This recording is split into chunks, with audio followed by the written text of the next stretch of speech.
দিল্লি অধিবাসীকে বলা হয় দিল্লিবাসী বা দিলওয়ালাদের শহর। বিভিন্ন সম্রাটদের প্রাচীন দর্শনীয় স্থান দেখতে প্রতি বছর লক্ষ লক্ষ পর্যটক এখানে ভ্রমণে আসে। এখানকার মেয়েরা কিছু সময় বিছানায় কাটানোর জন্য রাতের যুবকদের ভাড়া করে। এই শহরের ধনী বিবাহিত মেয়ে ও অবিবাহিত মেয়েরা। আজকে আমরা জানবো ভারতের রাজধানী দিল্লি সম্পর্কে।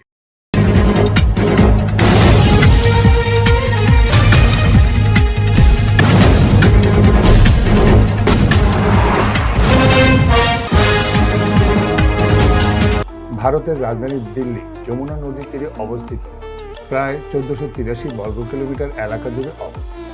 উত্তর পশ্চিম দক্ষিণ পূর্ব দিকে উত্তরপ্রদেশ রাজ্য দ্বারা বিশিষ্ট। দিল্লির উত্তর ভারতের বৃহত্তম বাণিজ্য কেন্দ্র এবং দিল্লির সংস্কৃতি তার গুরুত্বপূর্ণ ইতিহাস দ্বারা প্রবাহিত। দিল্লি নামটি সেই সমস্ত শহরগুলির উপর প্রয়োগ করা হয় যেগুলি 1998 সালে মুঘল সাম্রাজ্যের শাহজাহান দ্বারা স্থাপিত ছিল। এখানে গ্রীষ্মকালে শুষ্ক ও অত্যন্ত উষ্ণ এবং শীতকালে অত্যন্ত শীত হয়। এটি ভারতের দ্বিতীয় সর্বাধিক জনবহুল শহর এবং দ্বিতীয় সর্বাধিক জনবহুল মহানগর অঞ্চল। এটি বিশ্বের বা ভারতের তৃতীয় বৃহত্তম শহর অঞ্চল বটে। 2011 সালের জনগণনা অনুযায়ী দিল্লির জনসংখ্যা ছিল 1,67,87,941 জন। প্রতি 1000 জন পুরুষের অনুপাতে সেখানে মহিলার সংখ্যা হল 866 জন। জনসংখ্যার ঘনত্ব প্রতি বর্গ কিলোমিটারে এখানে 11,297 জন মানুষ বসবাস করে। বিভিন্ন সম্রাটদের সমাধিসহ বিভিন্ন দর্শনীয় স্থান দেখতে প্রতি বছর লক্ষ লক্ষ পর্যটক দিল্লির ভ্রমণে আসে। এখানকার প্রাকৃতিক দৃশ্য যে কোনো প্রকার আগত পর্যটকদের প্রভাব ফেলে। তাদের ভাষা যাই হোক না কেন, সম্মুখীন হওয়ার জন্য সবসময় প্রস্তুত থাকে সেখানকার মানুষ। এদেশের সবচেয়ে বিশেষ বিশেষ স্থান মানুষকে আকৃষ্ট করেছে, যার ফলে এখানে বিভিন্ন সাংস্কৃতিক মানুষের জামায়াত হয়। এখানে পাঞ্জাবিদের প্রভাব বেশি, কেননা দিল্লির সংস্কৃতির মানুষ বর্তমান সারা দেশকে বিভিন্ন ভাষায় প্রজাতির মানুষকে দিল্লিতে এনে এখানে বসবাস শুরু করে। দিল্লি একটি বহুজাতিক মহানগরে পরিণত হয়েছে। দ্রুত উন্নয়নের সঙ্গে সঙ্গে দিল্লিবাসীর গড় আয়ু তুলনামূলকভাবে বেশি। আজ দিল্লি ভারতের একটি গুরুত্বপূর্ণ সাংস্কৃতিক ও রাজনৈতিক বাণিজ্যিক কেন্দ্র। দিল্লির আঞ্চলিক ভাষা বলে কিছুই নেই। এদেশের বিভিন্ন ভাষা সাদরে গ্রহণ করে নিয়েছে। এখানে প্রচলিত সাধারণ কথ্য ভাষাগুলি হলো হিন্দি, পাঞ্জাবি, উর্দু ও ইংরেজি।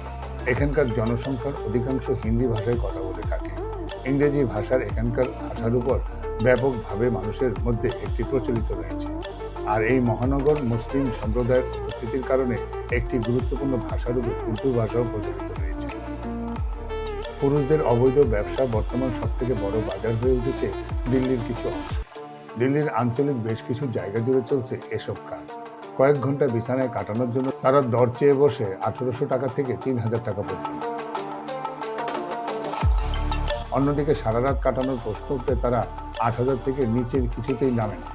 এরকম অবৈধ ব্যবসা চলে দিল্লির জিবলু মার্কেট সংলগ্ন এলাকায়।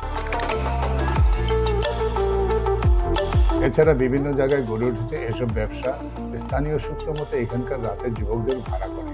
আর এই শহরে বিবাহিত মহিলা, ধনী ও বিত্তশালী পরিবারের মহিলাদের মধ্যে এইসব পুরুষদের চাহিদা বেশি, আর তারাই তাদের নিয়মিত খরিদ্দার। দিল্লির চমৎকার পর্যটন বিনোদনমূলক সুবিধার প্রাচীন ইতিহাসের স্থানও বটে। একটি আন্তর্জাতিক মহানগর হিসেবে গড়ে উঠেছে।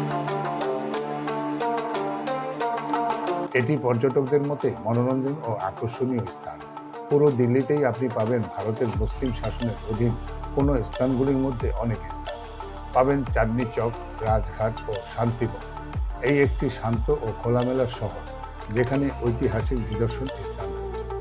ভারতের রাজধানী দিল্লি উত্তরাঞ্চলের ব্যবসা, বাণিজ্য ও শিল্পায়নের একটি কেন্দ্রস্থল।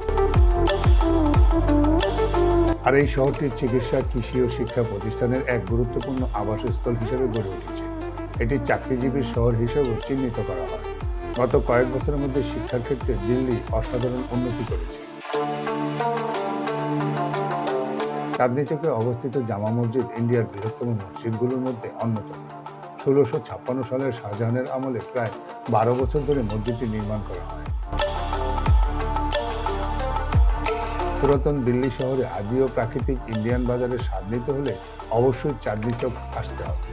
চাঁদনি চকে অসংখ্য মানুষের ভিড়, দর কষাকষি, অসংখ্য বিশৃঙ্খলার মধ্যে অন্য এক জীবনের রূপ সেখানে দেখার সুযোগ পাওয়া যায়।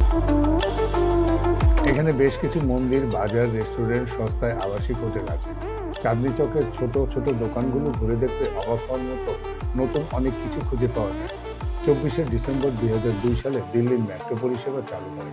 এটি ভারতের প্রথম আধুনিক ও দীর্ঘতম মেট্রো রেল। দিল্লি শহর ও আশপাশের এলাকা জুড়ে রয়েছে বিশ্বের আশ্চর্যজনক অন্যতম তাজমহল ও বেশ কিছু প্রাচীন স্থাপনা রয়েছে। তাই সারা বছর পর্যটকদের ভিড় দিল্লিতে লেগেই থাকে। তাজমহল, কুতুব মিনার এইরকম প্রাচীন কিছু ঐতিহাসিক নিদর্শন সেখানে রয়েছে। তাই সেখানে বিদেশি পর্যটকদের ভিড় দেখে মাঝে মধ্যে অবাক হয়ে যাবে। কখনো কখনো একা বা কখনো দল বেঁধে সেখানে ঘুরে বেড়াতে দেখতে পাবেন নানা ভাষা, নানা ধর্ম, নানা সংস্কৃতির ও নানা দেশের।